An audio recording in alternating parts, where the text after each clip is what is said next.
assalamu aleykum wa rahmatullahi taala wa barakatuhu.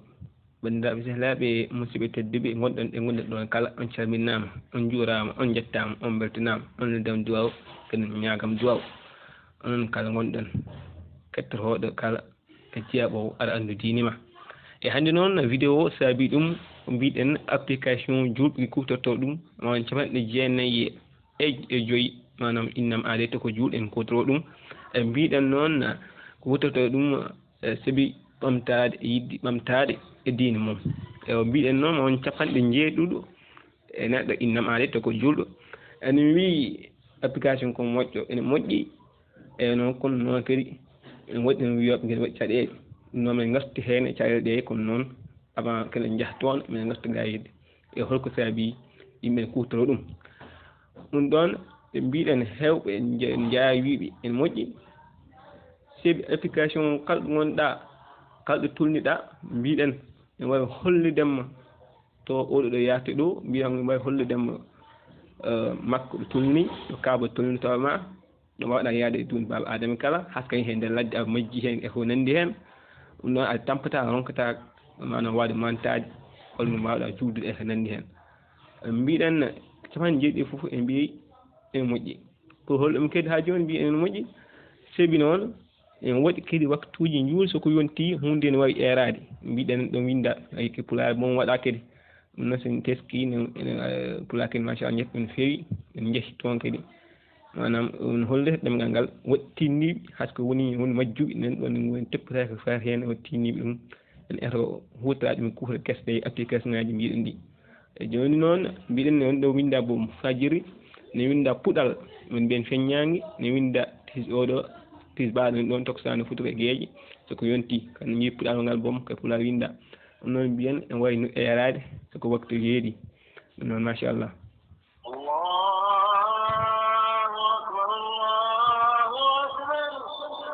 ngol ɗaccarugol nanɗo ngol ɗum noon so waydino e keddiɗi wayno kono tisbare en toksani Fouta e Guédji en walla hay so puɗɗal yonti ene wayi en tuwi a waɗi ɗum hen a mumɗina ɗum e haaldema tintinma a yettima. so tawino fajiri o ko nde ɗo dande nanten.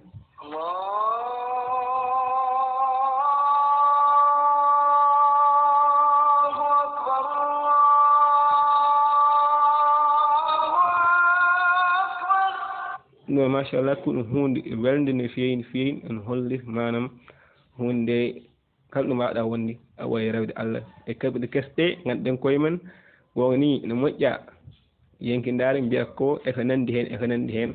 ɗum ɗo ene wonnode ene wonno ɗo mbiɗen ɗum ɗo foof alano. ɗum ɗo mbawi wiide ko ay caggal nelaɗo. kono noon kadi yenkidare e yidde ruɗade aduna ha ɓurta ɗum ɗon fo waɗe application ngaji. application ngaji ɗiɗo ene ɓeydoto fati diine ma. ɗum ɗo nawata ko hayda bonanta neɗɗo. ɗum noon machallah en mbawi wiide jomum ne waɗi ɗum hutorade ko adda e caɗele machallah machallah.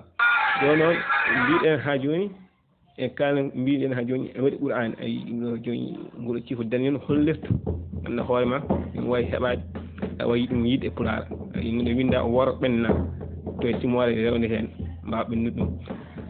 mbiɗen ene waɗi guiɗo bagal ha naati min hen ha joni a wawi janggude Qur'ana ma machallah kala ɗo gonɗa kala tuwi a wawi welnade deftere ne a yaaɓi ha waɗi jogade guiɗo bagal ha naati. ene waɗi ko wiyata koye a waɗi ɗum lirde ne winda Qur'ana firta e ɗemgal français ne waɗa ko wiye phonétique tuwi Qur'an ma yaahani Qur'an o yaahani hayso koni kadi français o kadi woɗɗi alkuli ɗo wawa haalde ko wayno ɗa en foof ala hen ɗum ɗeɓata ñawde seeɗa kono foof e wadde noon kam ha jomum eto. mbiɗen ene waɗi hen ɓeɗo ne ganduɗa hoorema tawama lira ɗum jangga ɗum walla jaaha ɗum e audio o. so tawi audio o ma yi toon kam a janggata kono heɗot tan. machallah mbiyen cheikh gonɗo hen ardata cheikh Al-Ghamdi on nanten inde mum manam dande mum ene haala hen en jangga hen machallah kettoɗen ɓe.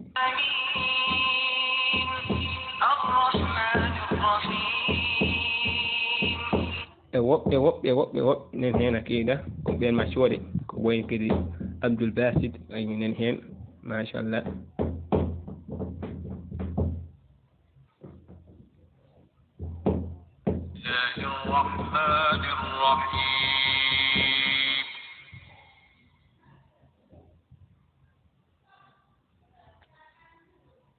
الحمد لله رب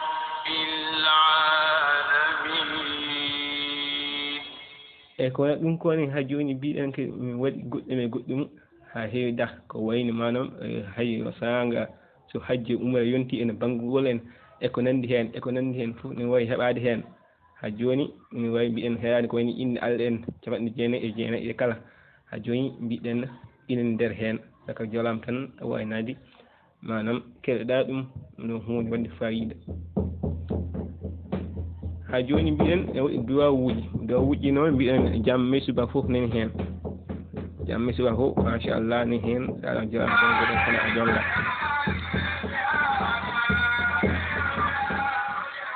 kono noon kadi mbiɗen ha joni départ kaari mbiɗen en woni julɓi kutoro ɗum o timma 95 millions to ko julɗum hutoro ɗum kono noon capanɗe jeeɗiɗi tan keeɓi wiide hen hunde ne moƴƴi firti manam application ko moƴƴi ko foof wonko o sohli woni caɗele kewɗe kadi gonɗe hen ɗe ɗum addanta en yaade ƴewde ko caɗele kadi goni caɗele ɗen no puɗɗoro wiite ho ko publicité wono hen o nde kam watta publicité ya ɓuura tawde publicité ji ɗi e publicité ji ɗi noon mbiɗen en teski publicité ji jottodirani e ko diino haalata ko ay ɗum ɗon gadden ko ɗo ko huɗum seeɗa won ɗon o waɗi gueɗe ɗuɗɗo wonde gueɗe anda hoorema cagat sankare jottodirani e diine hay seeɗa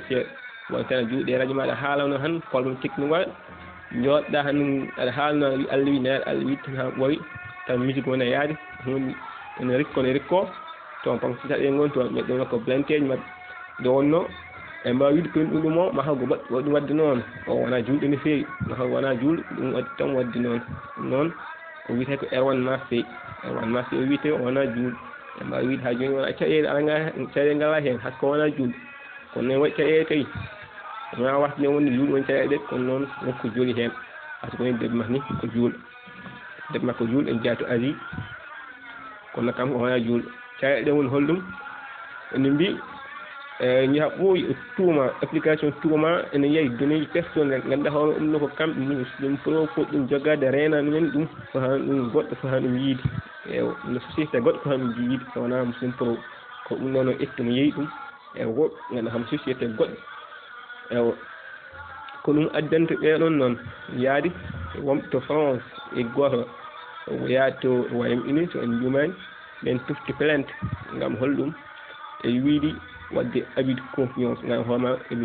janko naati hen ɓen kolnoɓe ɓe jeehi janfimoɓe so tentini yimɓe kam keddanoɓe ɗon saabu haygo yiiɗa données yimɓe personnel en yeeye wadde neɗɗo e danger e kono hoorema wadde complot ganduɗa homo wara complicité de meurtre noon ɗum hunde mawde no feewi kadi watta wiide porte plainte o wonko ɓe gandi hen en gandi ɗum ɗon e kuttata ɗum taw koye fanade moƴƴere ala saabu so ciftori ɗo e ñambi hitande ujunnaje ɗiɗi e sappo ɓen 2010 no Barack Obama wonni hooreji leydi dooloji doole Amérique toon ɓen leydi Amérique o kanko wonno appari o waɗino ko wiyete o waɗgo toɗɗango kadi e français en kaal ɗum assassinat ciblé e nden ko ɗum hewno e ñande itte 2010 ɗum hewno mbiɗen ko nogas mbiɗen capanɗe nayyi e goho neɗɗo toɗɗano ko jeehe mbattini wadde ko ujunere e temedere e capanɗe nayyi e jeeɗiɗi mbiyen 41 personnes ko ɗum waɗano ciblé kono ko 1147 wottini mayde hen maaɓi hen mbiɗen ko suhaɓe goni hen suhaɓe to hosɓe en wonde rewɓe en wonde mbiɗen yimɓe wasɓe tinani ko heewi tinani matani tan ha bomboje mbaɗi explosé e dow men ko wayno drone aji ko ɗum e kutori pami toon nde keesaji suhaɓe gon ɗo ɓen ko ɗum ngulla e mbaɗa manifesté jaadani hen ɗon ko ɗen gueɗe musti gon ɗon wona hunde rewde lawol noon machallah so gatti e plainte o mbiɗen ko ɗum addantaɓe wiide porte plainte no andinde men ɗum bomni jayniyanke wiyende RTL e mbi ɓeɗon avocat ji porti plainte saabu ɓe gandi faala ɗo moƴƴani saabu jogo wadde hen kutorɗe nde waɗi lawol exécution extrajudiciaire ɗum ɗon ko hunde mawde no feewi mbiyen ko ɗum addanta en e novembre 2020 jayniyanke biyeɗe vice kañum tintin en données ɗi ummima e muslim pro to kanko han ɗe makko wonna haade o renan ɗum yimɓe kono woɓɓe ñandi hen sayeɓe waɓe trafiqué e ko nandi hen Allah waɗi ɓe jeeyi ɗum wiiteɓe X mode on ko société goɗɗo américain jeeyi ɗum société oɗon noon toppiti foiri e localisation mbiyen tolnitgol e tolnitgol wala hooma wonko mbaɗa e téléphone ma o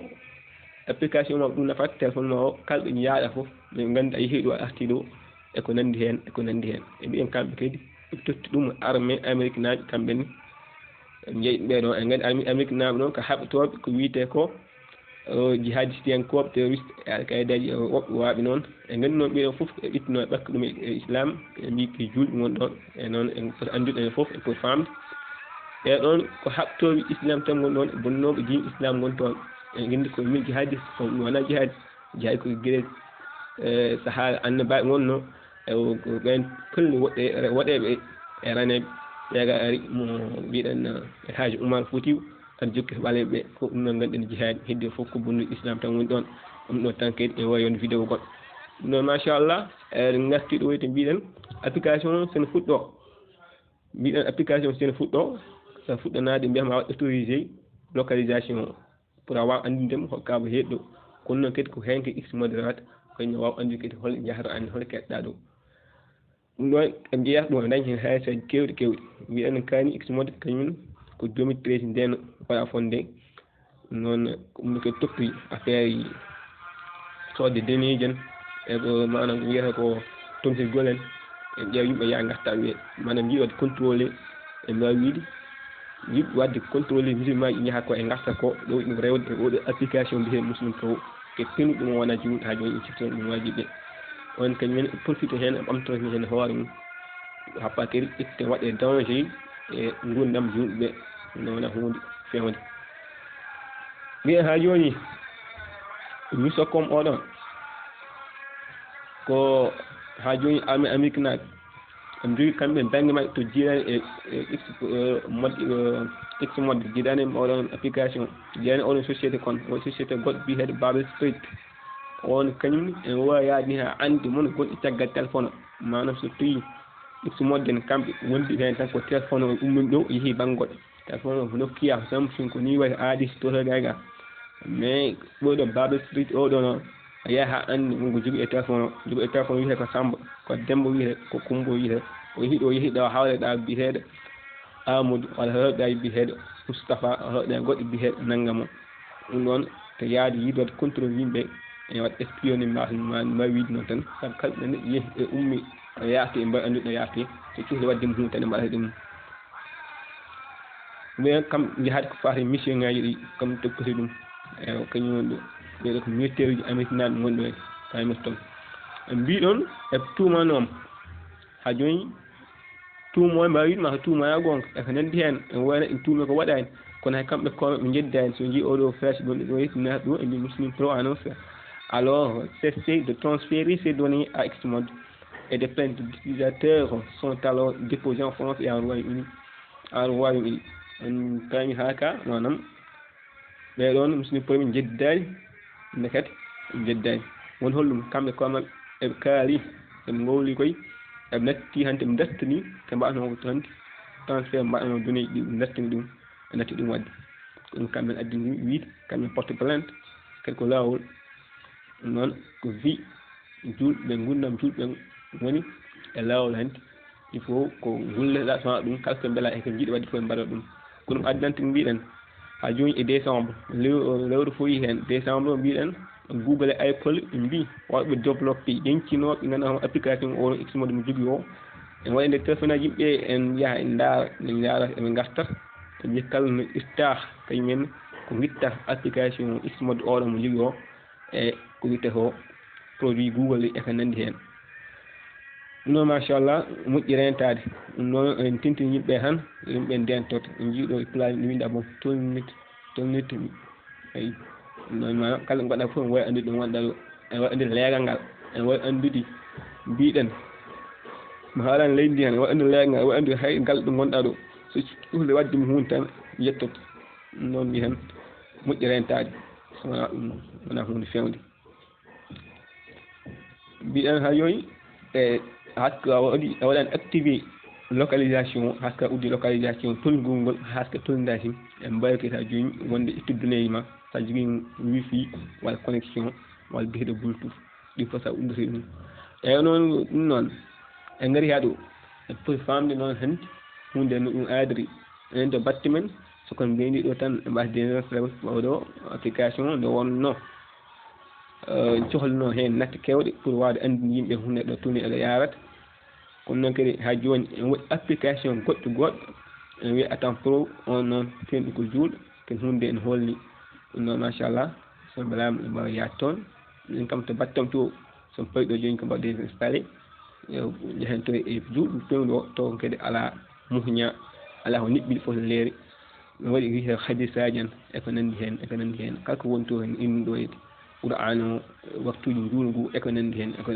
eko so koka ari kadi gueɗe kewɗe batteɗe hen ɗum noon mbi bandiraɓe sehilaɓe musidɓe tedduɓe hada assalamu aleykum wa rahmatullahi taala wa barakatuhu on calminama moni kala